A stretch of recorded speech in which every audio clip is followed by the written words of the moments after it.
बोलो दुर्गा माता की जय। 7वां अध्याय चंड मुंड वध। ध्यान में देवी मातंगी का ध्यान करती हूँ मैं। वे रतन जंडित सिंहासन पर विराज कर पढ़ते तोते के मधुर शब्दों को श्रवण कर रही है। उनकी धैर्य श्यामल अपने एक पैर को वह कमल पर रखे हैं और शीश पर अर्ध चंद्र धारण किए हैं। कलहार पुष्पों की माला धारण किए वे वीणा बजा रही हैं। अंग में कसी चोली शोभियान है।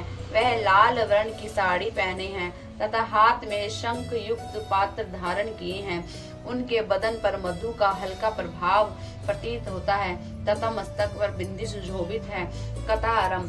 मेधा ऋषि बोले कि इसके पश्चात शुभासुर के आदेश पर चंड मुंड अस्त्र शस्त्रों से सुसज्जित हो चतुर्गिणी सेना लेकर चल पड़े। पर्वतराज हिमालय के स्वर्णिम उन्नत शिखर पर पहुंचकर उन्होंने सिंहारूढ़ देवी को देखा तो मंद मुस्कुराते बिखेर रही थी। देवी को देख राक्षस उन्हें पकड़ने के लिए प्रयास करने लगे। किसी ने धनुष बाण का संधान किया तो कोई तलवार संभालने लगा। कुछ अन्य असुर देवी के निकट आकर खड़े हो गए। तब देवी अंबिका को राक्षसों पर बड़ा क्रोध आया।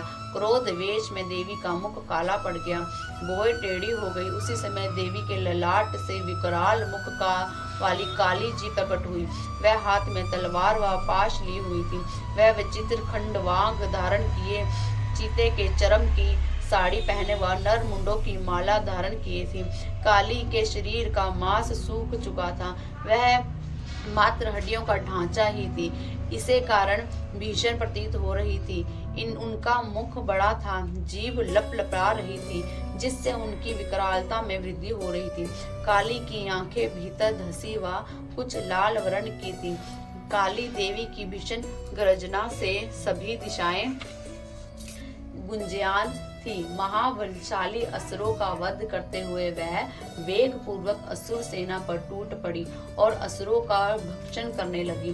वह देवी पार्श्वरक्षकों, अकुशधारी महावतों, योद्धाओं व घंटा सहित अनेक कितने ही हाथियों को एक साथ पड़कर मुख में डाल रही थी।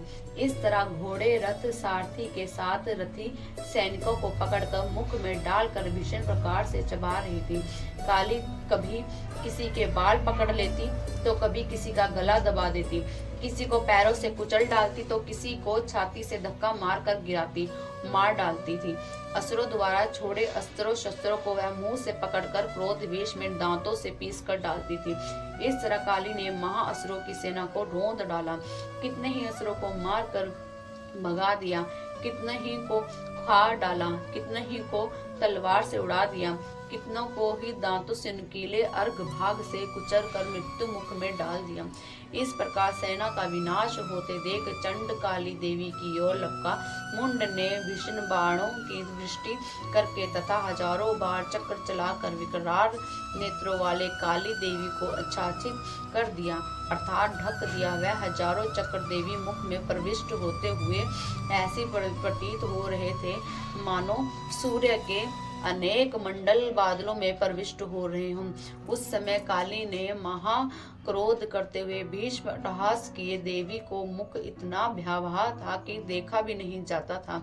दंतावली चमक रही थी। तब काली ने हाथ में तलवार लेकर हाकार करते हुए चंड पर धावा बोलकर उसके बालों को पकड़कर उस तलवार से उसका सिर काटकर शरीर से अलग कर दिया। इस प्रकार देवी काली ने चंड का वध कर दिया। चंड को मरा हुआ देख मुंड काली की ओर लपका। तब काली ने क्रोधित होकर तलवार से प्रहार उस घायल कर उसे धाराशायी कर दिया। महाबलशाली राक्षसों चंड मुंड का वध हो जाने पर सेना के असुर प्राण बचाने के लिए व्याकुल व भयभीत हो इधर उधर भाग छुटे। तत्पश्चात काली ने चंड मुंड के कटे शीशों को हाथ में ले चंडिका ने निकट जाकर और घोर हटास कर कहा कि देवी महापुष्प रूप चंड मुंड असुरों का वध कर मैंने तुम्हें भेंट कर दिया है। अब इस युद्ध यज्ञ में शुभ निशुंभ का वध तुम सव्य ही करना। मेधा ऋषि बोले कि जब काली चंड मुंड के शिशु को चंडिका देवी के पास लेकर गई तब कल्याणी चंडी ने काली से कहा, हे देवी तुम चंड मुंड को लेकर और मेरे समीप आई हो, अंत संसार में तुम्हारी प्रसिद्धि चामुंडा के नाम से होगी। बोलो दुर्गा माता की जय।